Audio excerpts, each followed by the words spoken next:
So అంటే ఇప్పుడు మన జాతకంలో మీరు ఏదైతే కోరుకుంటున్నారో ఆ రంగానికి సంబంధించిన అన్ని గ్రహాలు అనుకూలించాలి.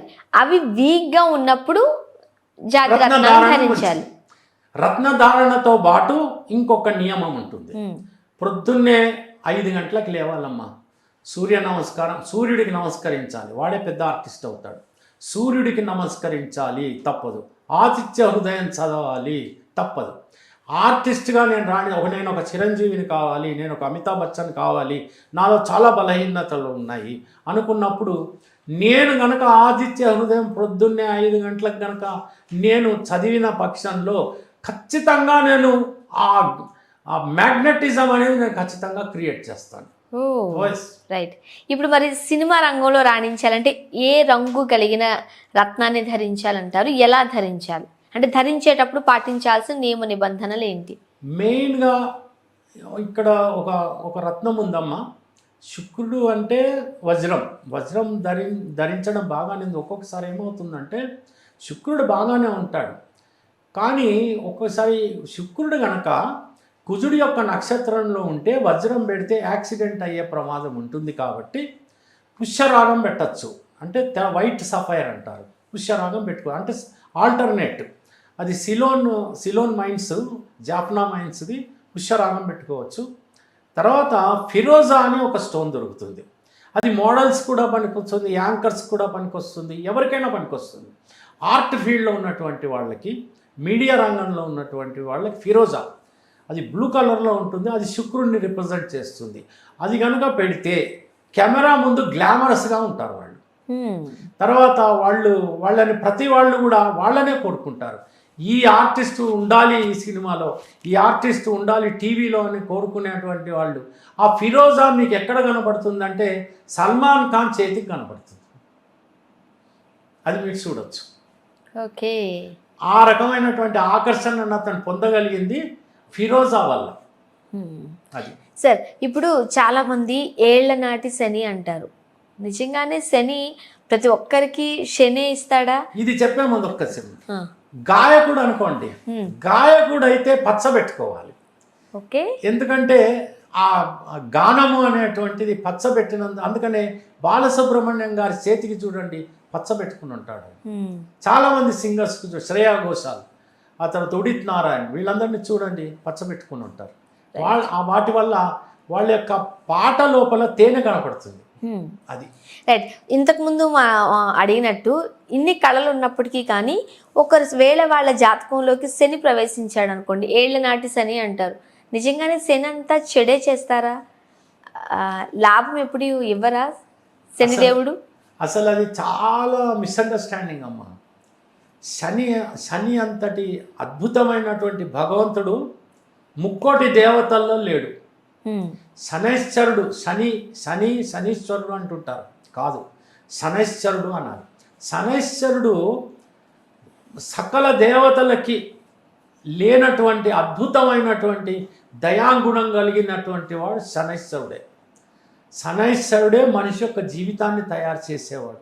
శనైశ్వరుడే గురువు, శనైశ్వరుడే తల్లి, శనైశ్వరుడే తండ్రి, శనైశ్వరుడే సర్వస్వం.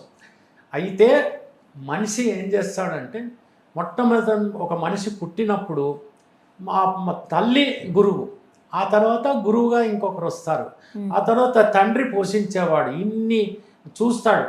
అయితే గురువు అనేటువంటి వాడు ఎవరైతే ఉన్నాడో కొంచెం కఠినమైనటువంటి రీతుల్లో తన శిష్యుణ్ణి అద్భుతమైనటువంటి ఒక వ్యక్తిగా తయారు చేస్తాడు. అవునా కాదు? అయితే మనిషి యొక్క జీవితంలో మ్యాక్సిమం 3 సార్లు ఏలినాటి శని వస్తుంది. ఓకే, జీవిత కాలంలో 3 సార్లు ఏలినాటి శని వస్తుంది. మొదటిసారి పెద్దగా అంటే చిన్నతనంలోనే వస్తుంది కాబట్టి అది భగవంతుడు చూసుకుంటాడు.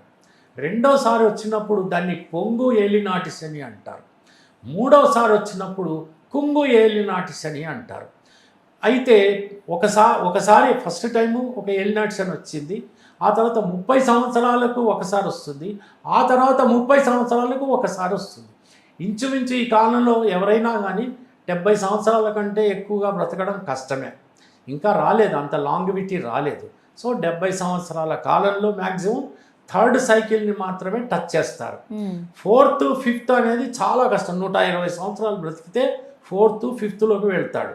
సో ఈ మూడోసారి మరణావస్థ, రెండోసారి పొంగు అంటే ఏంటంటే ఈ రెండోసారికి ముందు వచ్చే పీరియడ్ అయితే ఉందో ఏలినాట్స్ అని వస్తుంది. కానీ అది శిక్షాకాలము కాదు, అది శిక్షణ కాలము. భగవంతుడు హార్డ్ టాస్క్ మాస్టర్. ఆయన ఏం చేస్తాడంటే లెఫ్ట్ రైట్ అని చెప్పేసి మిలిటరీ వాళ్ళకి ఎలాగ నేర్పిస్తాడో కఠినంగా ట్రైనింగ్ ఇచ్చి వాళ్ళని తయారు చేసి జీవితంలోకి పంపుతాడు. అందుకని శనైశ్వరుడు అక్కడ గురువుగా తయారయ్యి శిక్షణ కాలంగా దాన్ని మనం పరిగణించాలి. అది మనం వచ్చేటువంటి ఆ కష్టాన్ని శిక్షణ కింద మార్చుకుని మనం తయారయ్యి మనం హీరోగా తయారయ్యి ప్రపంచంలోకి అడుగుపెట్టాలి. అది శనైశ్వరుడు చేసే పని. కానీ మనం అపార్థం చేసుకొని ఆయన తిట్టుకుంటూ ఉంటాము, ఆయన తల మీద నెయ్యి పోస్తుంటాము, నూనె పోస్తుంటాము, ఆయనకి నల్ల నువ్వులు వేస్తుంటాము. వద్దురా నాయన ఇవన్నీ నువ్వు ముందు కాళ్ళు కడుక్కొని వెళ్ళిపోతుంటాము, నా వెంబడి ఇంటికి రావద్దు అంటాము.